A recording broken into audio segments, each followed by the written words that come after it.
Hey, salut tout le monde, ça fait longtemps, non?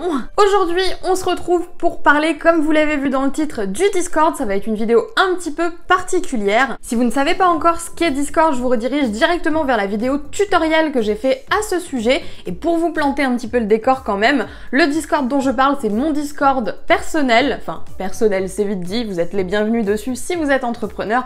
En fait, c'est un lieu d'échange dédié aux entrepreneurs sur lequel on a tendance à souvent discuter. Et comme il se passe beaucoup de choses sur le Discord, je me suis dit que ça pouvait être intéressant de faire des petites vidéos comme ça où j'extrais quelques messages qui sont passés les derniers mois, les dernières semaines sur le Discord. Ça fait beaucoup de Discord dans la même phrase, mais vous m'avez comprise, et que du coup je débriefais un petit peu avec vous ce dont on avait pu parler.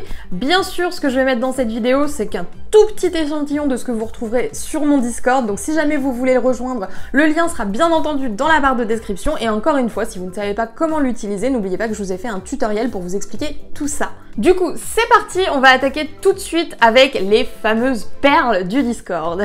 Déjà, on peut souhaiter la bienvenue au tout nouveau membre du Discord qui est à la fois mon assistant mais surtout l'assistant de mon assistante puisqu'il s'agit du messager royal. Ce truc me fait beaucoup trop triper, il publie tous mes articles et toutes mes vidéos directement sur Discord dès leur publication, donc si vous ne voulez rien rater, c'est le moment de rejoindre le Discord et vous verrez qu'il est hyper mignon ce petit messager royal, je l'adore. Du coup ça c'était juste une petite mise en bouche pour commencer. À partir de maintenant je vais vous lire les messages du Discord auxquels j'ai choisi de répondre et je vais venir compléter un petit peu les réponses directement en vidéo. Dites, comment avez-vous décidé de tutoyer ou vous voyez votre audience? Je suis en plein dilemme, difficile de choisir.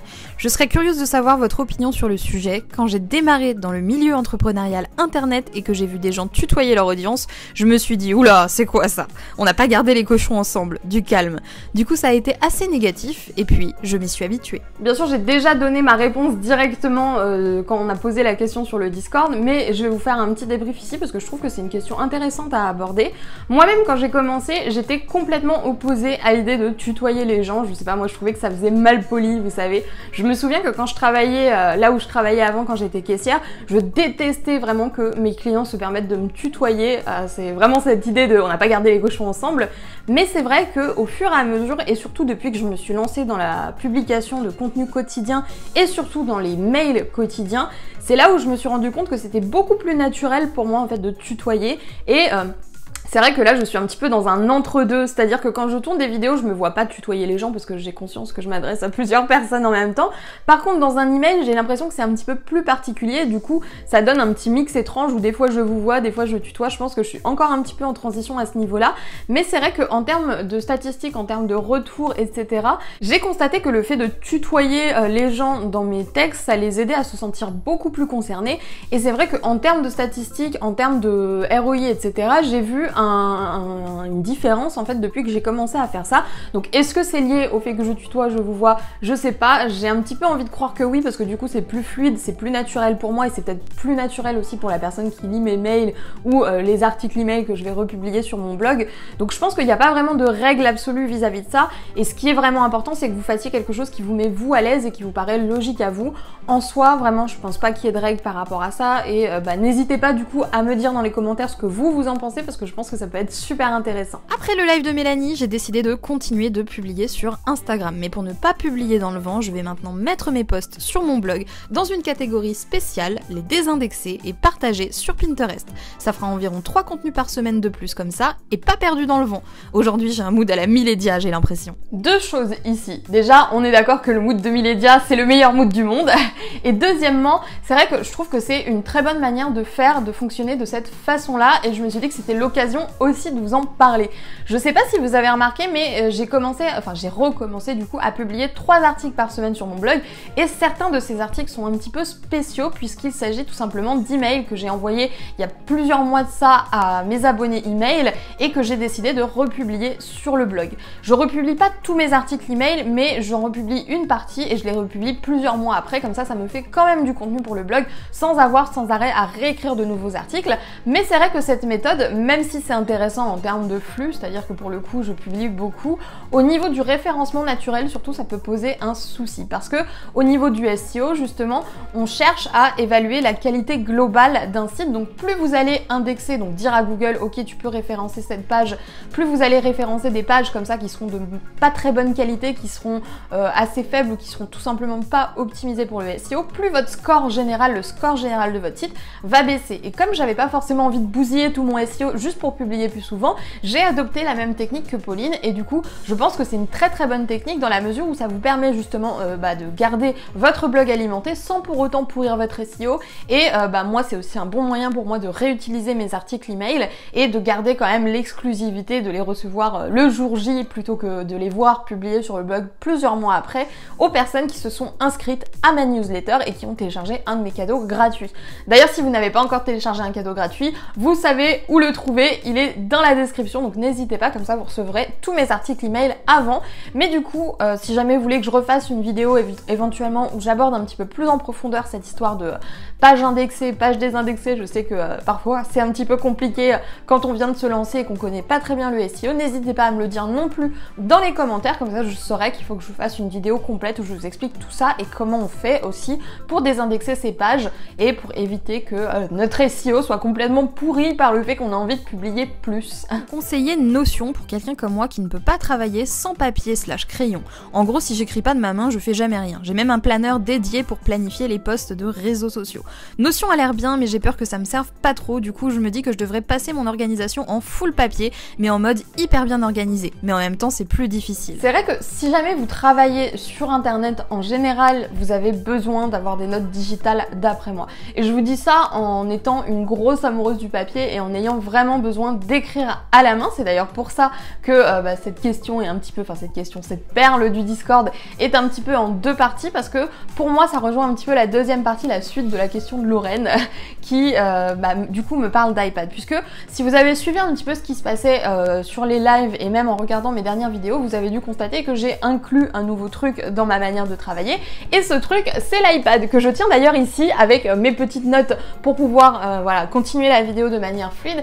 Et c'est vrai que cet outil a complètement changé ma manière de m'organiser et ma manière de travailler, et là où c'est intéressant c'est que ça m'a permis justement d'intégrer cette partie notes qui est aussi essentielle que pour Lorraine visiblement pour moi, parce que moi j'ai beaucoup de mal à travailler uniquement avec des outils digitaux où il faut taper sur le clavier etc. Et généralement le fait d'écrire à la main chez moi ça va beaucoup plus vite, surtout quand je suis en train de faire des plans pour des vidéos ou que je suis en train de noter des idées ou que je suis en train de brainstormer. Parce que Notion il peut être très bien adapté si vous avez besoin justement de notes digitales, ce qui va être forcément le cas si vous êtes infopreneur. Moi je pense que c'est impossible si jamais on travaille sur internet d'avoir uniquement des notes papier. Je pense que c'est un bon moyen de se perdre etc. Par contre je reconnais qu'il y a quand même ce côté indispensable où on ressent le besoin de noter des choses, le besoin de surligner des dossiers quand on fait des recherches ou quand on lit un livre ou ce genre de trucs. Et c'est vrai que dans ce cas de figure, l'iPad c'est, ou même n'importe quelle tablette en réalité, c'est vraiment quelque chose qui peut vous permettre de faire tout ça sans pour autant avoir encore recours au format papier. Là à titre personnel ça fait depuis à peu près 3 semaines, je dirais 3 semaines, 1 mois grand maximum que j'ai l'iPad et je n'utilise plus du tout de papier. J'utilise uniquement l'iPad avec une application de notes qui est très bien pensée où on peut vraiment noter à la main, et même mon appli planner s'il vous plaît, je l'ai directement mis sur l'iPad puisqu'on peut scanner des pages et écrire par-dessus les pages, donc c'est très pratique. Je pense que si vous êtes dans ce cas de figure où pour vous sentez que le papier c'est quelque chose d'indispensable, il faut quand même conserver une partie note digitale et pour ça Notion est excellent vraiment, surtout si vous êtes sous Windows et que vous n'avez pas forcément toute la suite de logiciels Mac qu'on conseille un petit peu partout. Je pense que c'est une très bonne alternative, quelque chose de très complet et qui en plus a un prix très raisonnable. On peut commencer en version gratuite et la version illimitée payante est vraiment pas cher. Moi j'ai le souvenir d'avoir payé à peine une vingtaine d'euros pour l'année, donc ça reste très raisonnable pour un outil qu'on utilise aussi souvent. Et c'est vrai que moi aujourd'hui sans Notion je serais un petit peu en difficulté je pense pour m'organiser, pour m'y retrouver même avec des notes papier. Donc je pense vraiment que si jamais vous voulez vous organiser, le mieux vraiment c'est d'avoir une petite partie, vraiment la plus petite possible si jamais vous n'avez pas la chance d'avoir un iPad qui vous permet de digitaliser tout ça,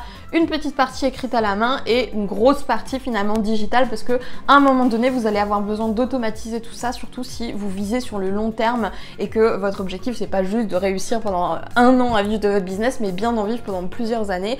Je suis persuadée qu'à un moment ou à un autre ça va devenir indispensable et c'est pour ça que j'ai pas tendance à conseiller de passer toute l'organisation en mode papier, surtout si on travaille sur le web. Pourquoi avoir choisi l'iPad au lieu d'une tablette Android si t'as pas d'autres appareils Apple?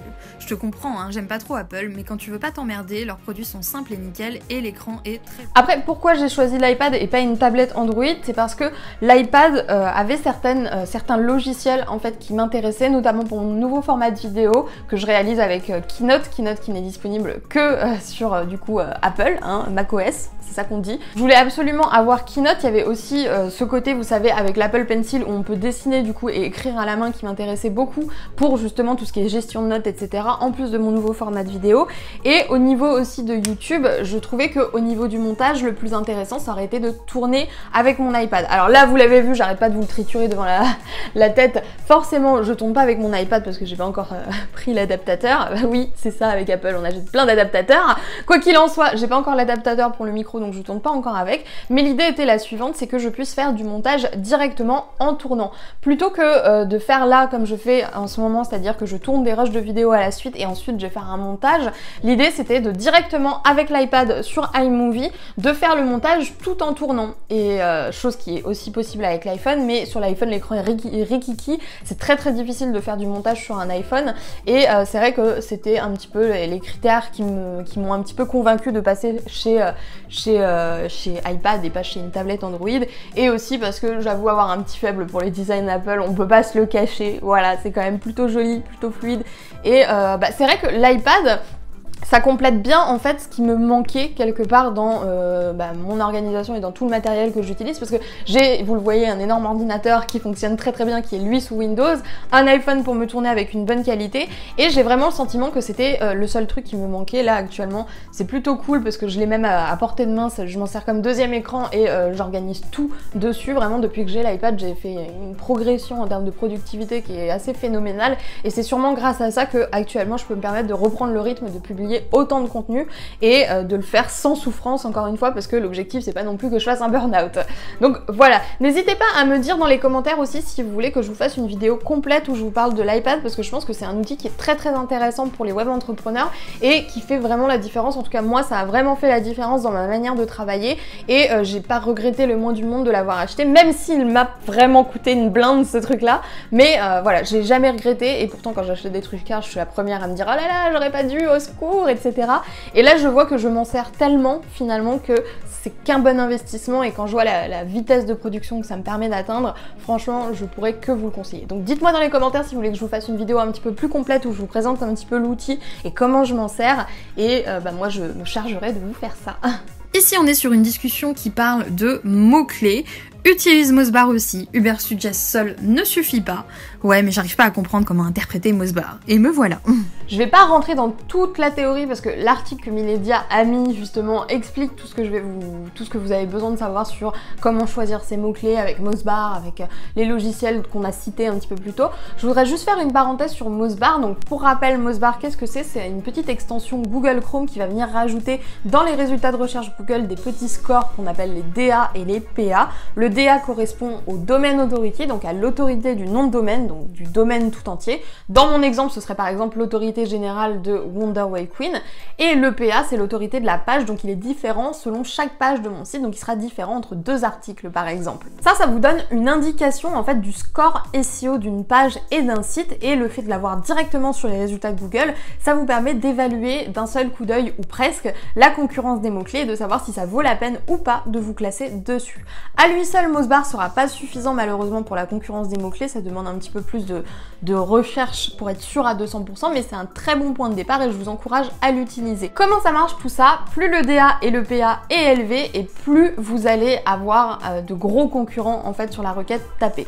L'idéal c'est que quand vous cherchez la concurrence d'un mot-clé, les DA soient au plus bas possible. Moi personnellement je vise des DA 30, 20 maximum pour pouvoir essayer de me classer, et je vous recommande, si jamais vous n'avez même pas encore de compétences compétences énormes en SEO ou que votre site est tout neuf, de viser des DA et des PA encore plus bas, même si bien entendu c'est un petit peu difficile à trouver parfois. Donc voilà, persévérez, n'hésitez pas à aller regarder l'article qui se trouve dans la barre de description si vous sentez que vous avez besoin d'un petit peu plus d'aide pour mieux choisir vos mots-clés. Ici il est surtout question des nouvelles aides de l'État, il y a des choses qui ont encore changé pour le statut de micro-entreprise et du coup on était en train de discuter justement des aides et de si c'était le bon moment ou pas pour créer sa micro-entreprise cette année et surtout cette fin d'année puisque cette conversation a eu lieu fin 2019. Alors là je vais vraiment pas rentrer dans le détail parce que vraiment pour moi c'est vraiment une source d'angoisse ce genre de discussion, ce genre voilà de trucs avec l'État etc. Si vous aviez vu dans quel état j'étais à cause de cette histoire de TVA.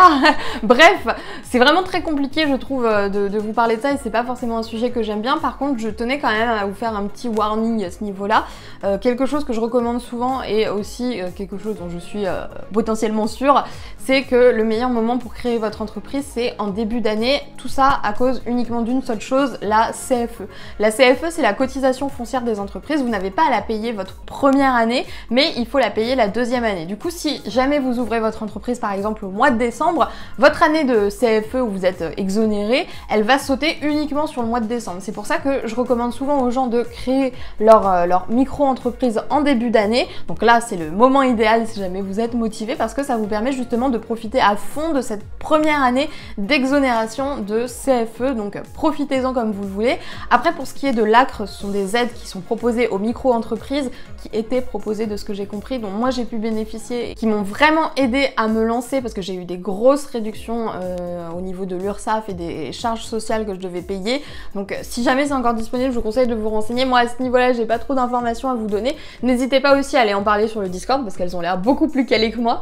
Mais voilà, si je devais vous donner un conseil au niveau de la CFE, en tout cas ce serait de créer votre entreprise en début d'année et jamais en fin d'année. Voilà, cette vidéo est maintenant terminée. J'espère qu'elle vous aura plu et que ça vous aura donné envie que j'en fasse d'autres. D'ailleurs dites-moi dans les commentaires ou même directement sur le Discord si ça vous intéresse que j'en fasse d'autres.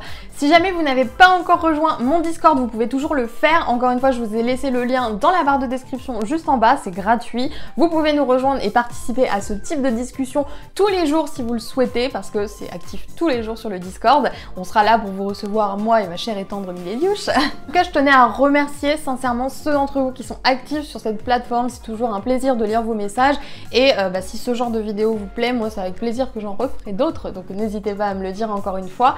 Je vais arrêter cette vidéo ici, j'espère qu'elle vous aura plu et je vous souhaite une super bonne journée, une super bonne année, une super bonne vie et je vous dis à plus pour de nouvelles vidéos sur la chaîne de Wonder Weight Queen.